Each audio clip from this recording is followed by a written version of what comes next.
Want to stop Apple Maps from tracking your every move? Here's the fastest way to turn off location tracking on your iPhone or iPad. First, open Settings on your device. Scroll down and tap on Privacy and Security. From here, select Location Services. This is where all your location settings are managed. Now, find Apple Maps in the list of apps. Tap it and you'll see a few options. Never ask, next time, while using the app, or always. To completely stop Apple Maps from tracking you, choose Never.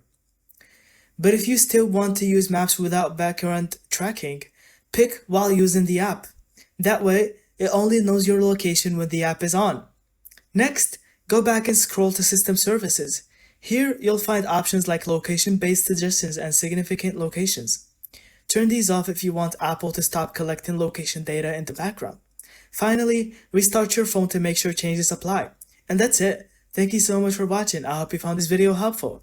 Don't forget to leave us your thoughts in the comments.